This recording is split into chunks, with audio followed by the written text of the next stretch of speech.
Welcome to you. My name's Dale and this is Dale's Addiction. Today I am sharing with you my 8 most expensive luxury handbags. Oh my goodness, scrap that. Turns out there's 9. Now, given that I've purchased these in different currencies, I am going to take a stab at the least expensive to most expensive, and you can play along and see if you can guess the bags that sit in this category of my collection. To qualify to be in my most expensive handbags, these bags all had to be upwards of 8,000 Australian dollars. Yeah, it's a lot of money. It's a lot of money. Our money's not worth as much as the US dollar, the British pound or the euro, or pretty much any other currency that you can think of in the Western world. However, it's still a lot of money. So join me as we do the inventory. So I think that the most expensive of these expensive bags is actually my Fendi blush pink mink Fendi First. I purchased this one last year. I think it was last year. Post doing my made to order, I was really considering making a baguette in this color, or more of it probably this color, and then this one popped up, as they happen to with Fendi, post that process, and it was way more affordable than the quotes that I got on the made to order in this fabric or material. So let's do a little close-up of this baby. It is the most plush, beautiful piece. It's not for everyone, I know, but this is the Fendi origin story, and I'm really glad to have one of these in my collection. The next one was a little bit hard to pick, but I'm pretty sure it's this one. It's my Lady Dior in the wicker that I picked up in February last year or the year before. I think it might have been the year before. This is the medium size, and I had literally said I'm not buying any more Lady Dior bags. It's not a bag for me. And then this comes along. Now, what changed my mind about this beautiful piece is A, it's wicker, and I love me a wicker bag. B, it's got this Logo Ho luxury designer belt on it, which I love too. C, it has the gorgeous Dior oblique feature pouch, but it's a pouch. So the beauty of this is it's easy to access. It doesn't have that annoying flap that Lady Dior bags have. And you can cinch it in, and you can tuck the little cords in as well if you want something a little bit quieter. Or maybe like this. I love this because I love cool colors, particularly against this gorgeous wicker, and yeah, this bag really changed my appetite for luxury. It's hanging up and I can't get the strap, but the guitar strap for this bag is adjustable and it's long enough to wear crossbody. Not that you'd wear that bag crossbody, but it was a great feature for that bag, for which, you know, just tipped me over as if I need any more convincing. The next one that was pretty close in price, I think, I picked up on my holiday in Taormina. Very similar, but different. It's the Louis Vuitton Capucine BB in wicker, and it has this tan braided handle and a tan flap. It is very, very structured, as you can imagine, from a wicker style bag, but that means for the Capucine that it's much easier to access things because it's not leather, so it doesn't kind of collapse in on itself. I haven't worn this one out yet, but I'm going to today, which is why I was inspired to make this video. This is just one of those things that I appreciate natural materials. I love texture. I love wicker. It suits my environment. And the fact that it popped up its little head in Taormina when I was having the most wonderful time on holidays, it was just a sign. It was just a sign from the bag gods that it was meant to be mine. And yes, it was an easy decision to make, particularly in Italy where the VAT refund is much more generous than some other countries. Alright, so the next one is up there in my bag collection, and probably not because of the retail price, but because I bought it on the resale market. So some VIP was offered this bag and they decided to take it and then on-sell it for a profit. Good for them. They had the access, they had the relationship, they've spent the money to be a VIP at Chanel. It's the Chanel heart bag in the black. A lot of people hated on this collection. I loved it. I didn't want a girly heart bag. I wanted the black one, and I think it really fits in my collection because for the black bags I have, they all have a novelty aspect to them. I'm not a serious black bag gal. I like things that are a bit unique, and a black heart, beautiful. So I purchased this one through Rod at the Luxe Theory.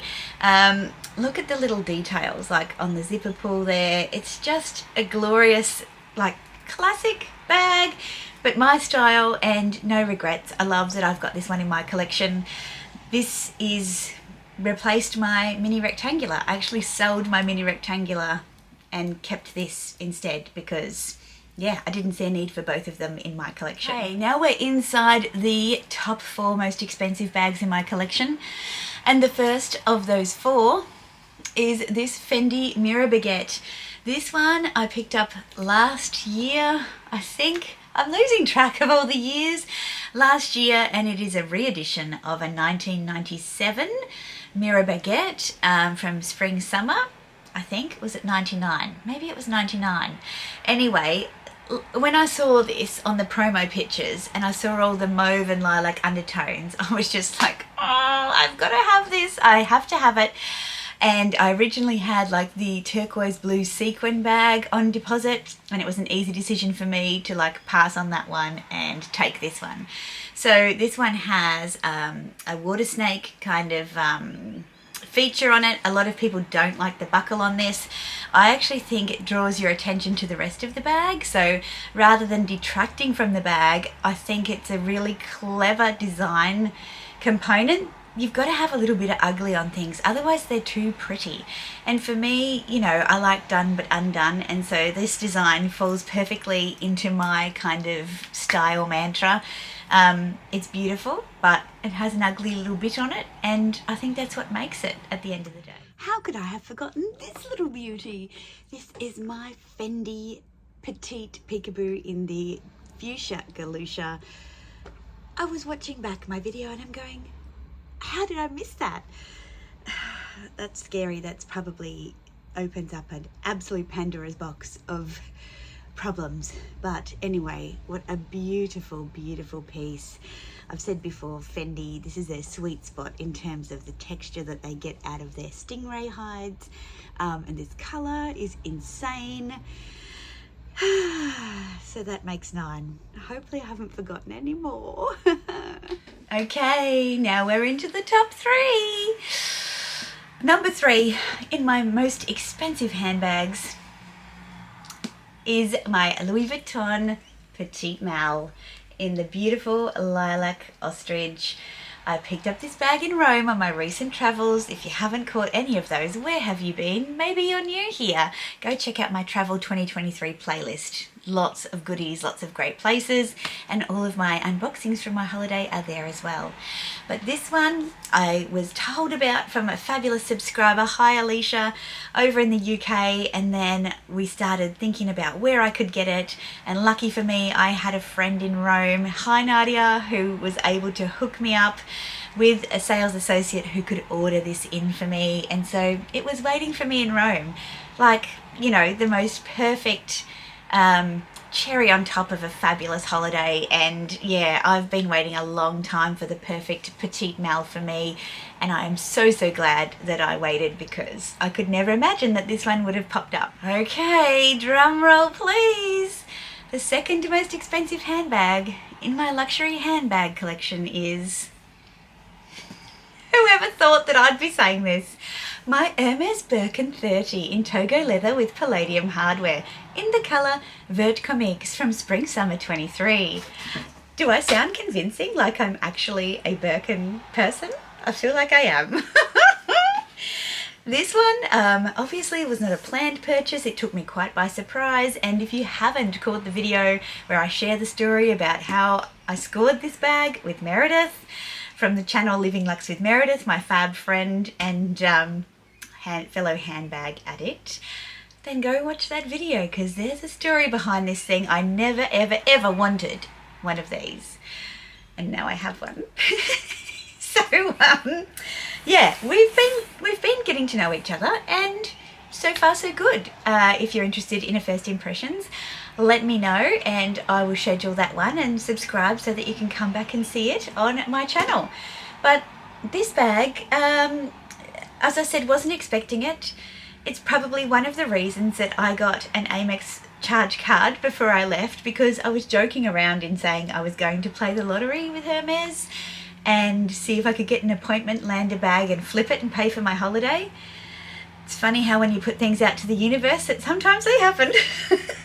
But so far the flipping has not happened, and maybe it won't. So yeah, if you want to know about my first impressions of this one, please subscribe and come back and find out how I'm getting along with it. Now, I bought this one in Paris. I was able to pick up a VAT refund for this of 12%. So technically, I'm basing all of these on retail price, by the way. So I'm not basing them on what, well, the retail price I paid, I should say, not the price after the refund, if that makes sense. So she sits neatly in the second most expensive. So for those of you who know my channel and know my collection well, my most expensive handbag is not going to come as a surprise to you, but for those who are new here, it may well be. And that is my Fendi made to order. This is the baguette trunk. This bag, I designed it with Fendi back in 2022, did I? Yes. And it is green beaded with an orchid crocodile trim. It also has a strap that comes with it. Look at the craftsmanship in this. This is actually typically a men's piece. It has ruthenium hardware on the corners and on the studs, and I chose that specifically for the fact that it looks like it's invisible when you look at it from back here. If this was gold or something, it would have like stuck out and added another element, and I didn't want to do that. The buckle is a Swarovski crystal emerald green, emerald shaped buckle, and that buckle was $2,500 on its own. I know. And then when you open up the inside of this tiny, tiny little bag, it says Dale. It says Dale. And if you've ever done a made to order process, you will know just how enjoyable the process is, how anxious you are waiting for your piece to be delivered, thinking, is it going to be horrible? Am I going to hate it? Is it going to be what I thought it was going to be? And then finally receiving it and just processing the fact that it's yours and nobody else has anything like it, and you designed it. It is an overwhelming kind of thing to do, particularly for me who has never had, you know, any affiliation with luxury before. This tiny, tiny bag, probably the smallest one, it is the smallest one out of all of these, was the most expensive. But it has more of me in it, I think, than any of my bags do. And yeah, it's a pretty special piece to have, and it's truly is like one of a kind. It's just, yeah, it's amazing. It's gorgeous. Interestingly, someone has asked me to do a comparison between these two. You can already tell this one is way bigger, way more practical. Probably way more hardy. So here's your comparison. There is no comparison. They're two totally different bags. It's apples and oranges.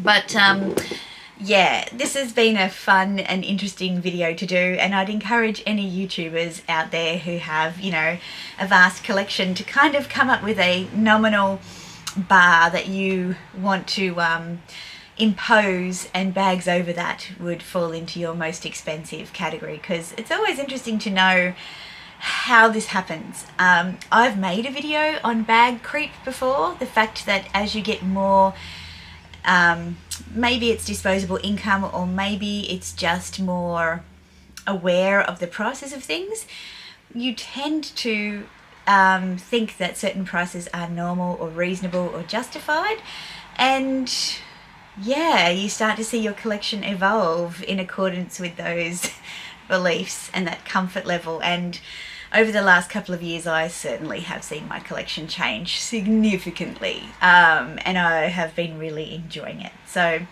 thank you so much for watching this video. Tell me which of my 8 most expensive bags are your favourites. I would be interested to know what the public opinion is. Subscribe if you haven't already, and yeah, I'd love to see you back for my next video, either on a Wednesday or Friday, or sometimes some extras. Once I get back into the rhythm of things, probably there'll be an extra one on Mondays, either Dale Downloads or Dale's Dilemmas. We'll see how they go. But yeah, if you have any ideas on that too, please let me know in the comment section. Until the next one, ciao!